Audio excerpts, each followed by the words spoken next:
I never wanted to go on that stupid hike in the first place. Yet there I was, hiking cabin to cabin in the Norwegian mountains with my class. Woohoo, right? For a misanthropic misfit like myself, it was a nightmare. Let's just say I do my best behind my computer, talking to people over a microphone, not actually having to make eye contact. I tried getting out of it, but my parents weren't having it. They thought the fresh air would do me some good. Let me assure you, it did not. The first 2 days went mostly as expected. Me at the very back of the group, one of the chaperones occasionally trying to make awkward small talk and half-hearted encouragements, and my classmates largely ignoring me. Surprisingly, the hiking was actually almost enjoyable. Misshapen warped birch trees were scattered over the yellowing grass and the browning heather. Mountains rose on both sides, looming ominously. I thought I could even have liked it. Like this, I somehow made it to day 3. By the end of it, I was lagging pretty far behind. The amount of physical activity was far higher than what I was used to, and it was getting to me. When I finally spotted the last cabin, the sun had set, and we were hiking in that gloomy blue half-light that lingers after the northern sun sets. It looked huge, imposing in the distance. The cabin, actually, was a set of cabins, a campground, and a rather large main house. I bet it could house 100 people if it had to. It looked out of place, there in the middle of nowhere, in the middle of the mountains. By the time we got there, the rest of the group had eaten dinner, and were hanging out in the common area.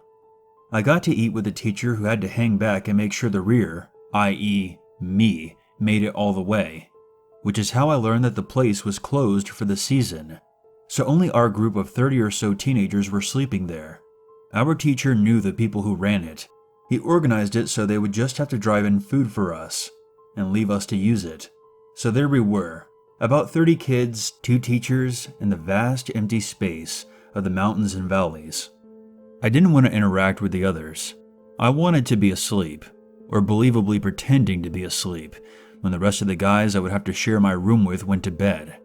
I was exhausted, a little embarrassed by how slow I had been, and as it turned out, completely without a cell signal.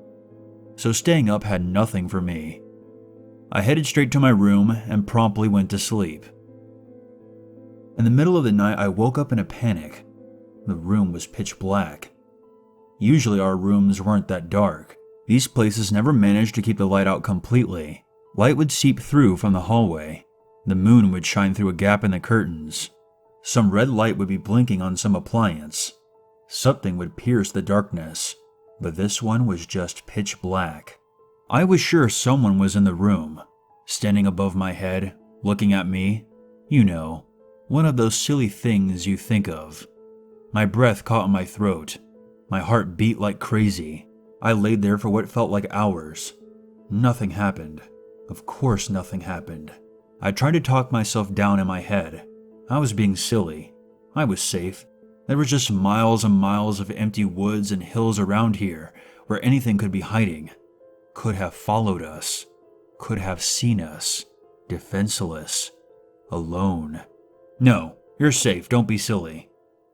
I wanted to turn on the light, but I didn't want to piss the others off.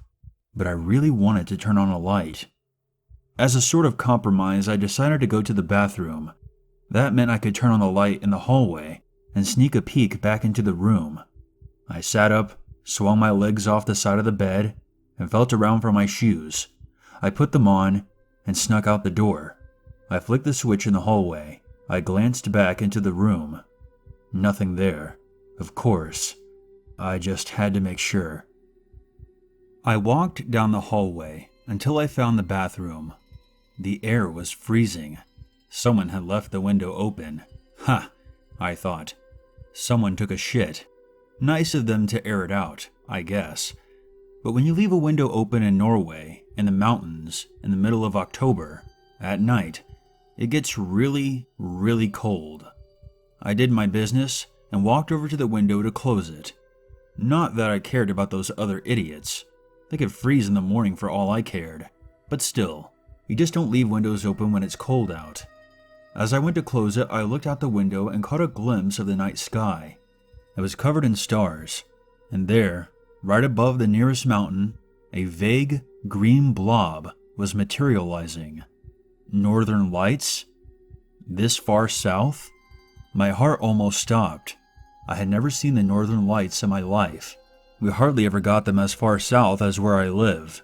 So I tiptoed back into my room, grabbed my phone and my coat, and headed out into the fall night. For a second I debated whether I should wake the guys.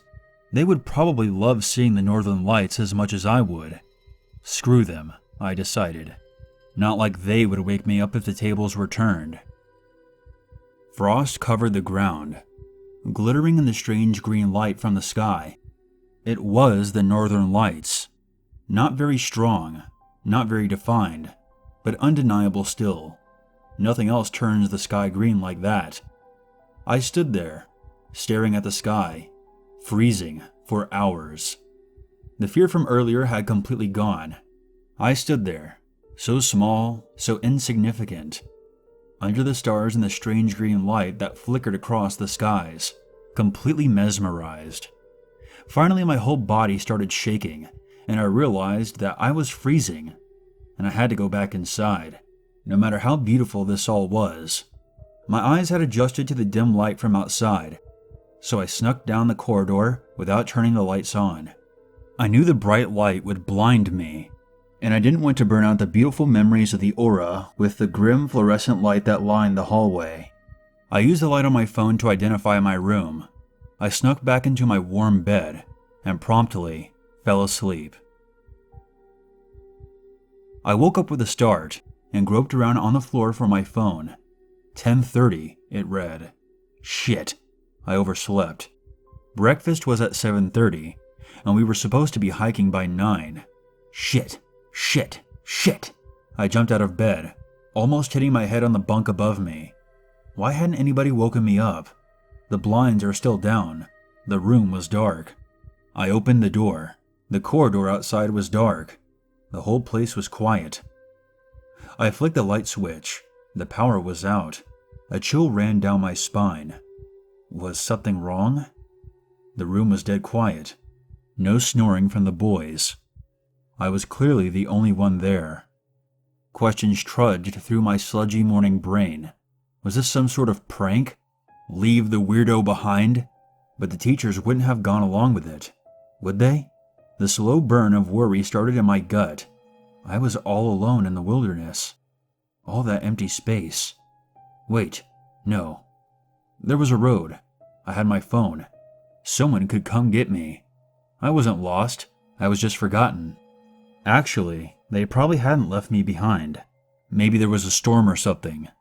Maybe the hike was canceled. I yawned.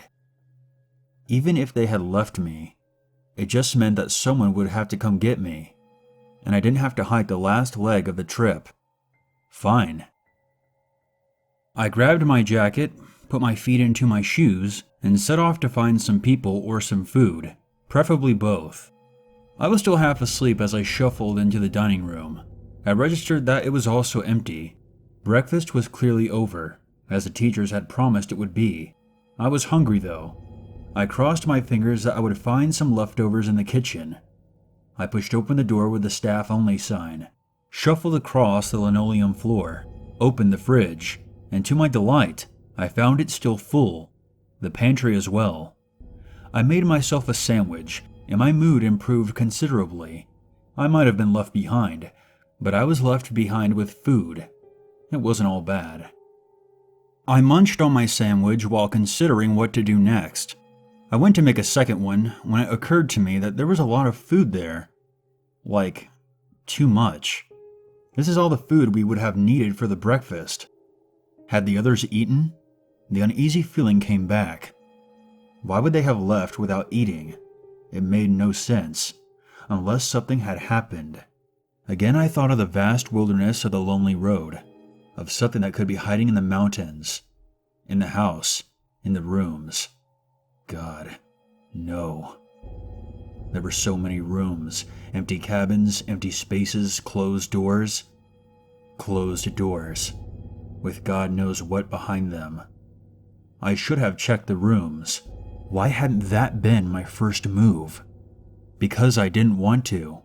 The thought of opening all those doors, finding them all empty, or worse yet, not finding them empty?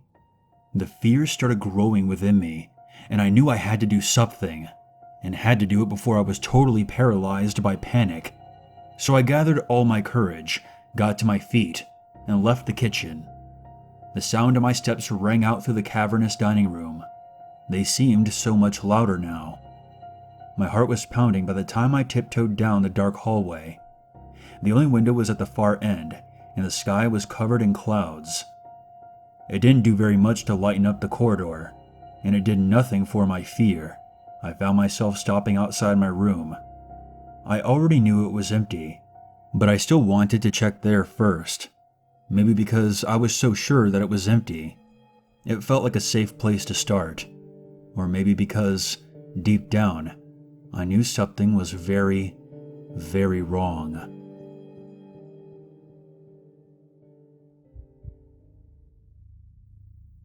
The blinds still kept the room completely dark, so I couldn't see anything there. I crossed the room with 2 long strides. What little daylight seeped through the gray sky would still be a welcome friend in the quiet gloom. I tugged at the string. I jumped a little, as the sound of the curtain rolling up rang sharply throughout the empty room.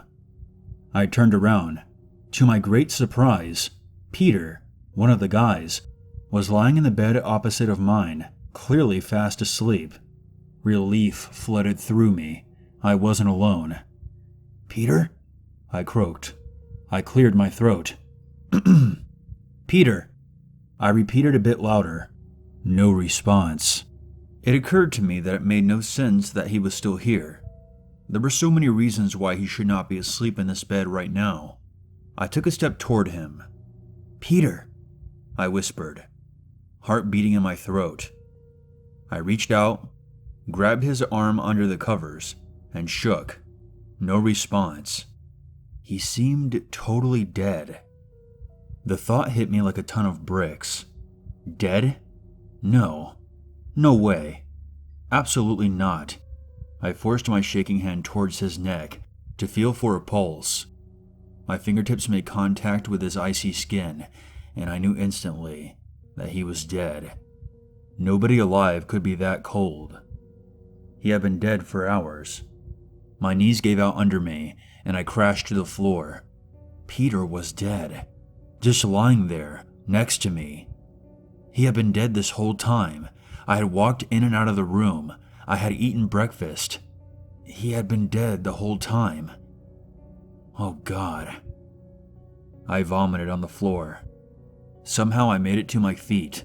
I had to check the other bunk. I had to find help. I couldn't be here all alone with a corpse. The other bunks weren't empty either. The 2 other boys in the room were as cold and dead as Peter. I only remember bits and pieces from the next few hours. I recall running wildly down the hallway, tearing open doors. Not all of them were unlocked, but the ones that were revealed more dead bodies. Everyone, all the rooms. They were all stone cold dead, and I was all alone. I think I screamed a lot, because my throat hurt like hell when I finally entered a short sort of catatonic trance that could be construed as calming down. It could have just been from the vomiting though. I'm fairly sure it happened multiple times. I was lying in the fetal position at the end of the hallway, outside my dead teacher's room. I was shaking convulsively. I had no thought for my own safety. I had given no consideration to why they were dead. All I knew was that I was alone, in a house full of dead people. I don't know what part of me kicked into gear, but it finally occurred to me that I should call the police. That's what you're supposed to do when people are dead. You call the police, and they take care of it. Except I had no reception. The part of my brain that was still running some sort of script figured that I should go for a high point. There was a hill behind the hostel. I grabbed my phone and started hiking. It took me exactly 2 hours and 37 minutes to get a single bar on my phone. At this point, my battery was down to 4%, and my panic was back to about 97%. I typed 112 with shaking fingers, and I prayed as the phone rang. "No battery! Send people to the..." I gave out my location. "They're dead! They're all dead! Please! Please! Please!" I managed to yell to the operator before the phone died. I shook the phone helplessly. I turned it back on. The light flickered across the screen. That stupid opening graphic. I frantically typed in my PIN, pressed the phone icon, typed 122, and watched my phone turn itself off. I stared disbelievingly at the useless piece of technology in my hand. My only hope was that they had gotten the message. Had I said the name clearly? Would they believe me? Did it sound like a prank call? I stood there until the sweat on my back chilled me to the bone, and I realized that I needed to get moving. I wasn't going back into that tomb. No way. I decided that I would go back down and follow the road. And only then did it occur to me to wonder why they were dead. You would think that that would be the first thing on my mind, but it wasn't. Only at that moment, when I was freezing cold, my last avenue of communication gone, it occurred to me, what the hell happened? Had something done this? Should I be dead too? Should I hide? I went over the morning in my head. If someone wanted me dead, I would have been. If someone had done this, they were long gone. Unless they left me alive on purpose. Unless they left me alone to watch me panic. To watch me run around and panic. Someone who killed 30 people would enjoy that, wouldn't they? The chase. The game. No, I told myself firmly. That's not it. I ran through a list of plausible explanations in my head. There was no blood. No signs of trauma. They looked like they had been poisoned, really. We all ate the same thing, though. Maybe it was something in the air. Carbon monoxide poisoning? That could be it. No, really, that made total sense. You hear about these horror stories, right? Busted heater, whole family dead. Why not a whole school class? Made much more sense than some crazed serial killer. Contrary to what all the Scandinavian Norcrime novels would have you believe, Scandinavia does not have a lot of serial killers, and carbon monoxide poisoning happens. And I had spent hours outside last night, while the others were suffocating, enjoying the beautiful northern lights. Somewhat calmed by the rational explanation, I turned to head back down. I made a deal with myself that I had to go back past the cabin, but that I didn't have to head back inside. Just follow the road until you see the police or some sort of civilization. I turned back around, taking in the view from up the hill for the first time. I got a look at the hostel and the surrounding fields, and my perfectly rational explanation shattered, along with my fragile sliver of calmness. Down there, in the fields surrounding the cabins, I could clearly see a perfect circle of dead, brown grass. The main building, where we had slept, was at the very edge of it, which meant that we had been standing last night just outside of the circle. And inside the circle, everything was dead. I don't think carbon monoxide could do that. The police were there when I came back. I honestly don't remember the details of what happened next. I doubt they would be interesting anyway. 2 things you should know. They said it was carbon monoxide poisoning, and that I somehow escaped because I was outside. Nobody said anything about the circle. When I asked, I was told to drop it, that grass sometimes dies. And also, the northern lights had not been visible that far south that night. In fact, they hadn't been visible anywhere on mainland Norway for weeks. So, what the hell happened that night?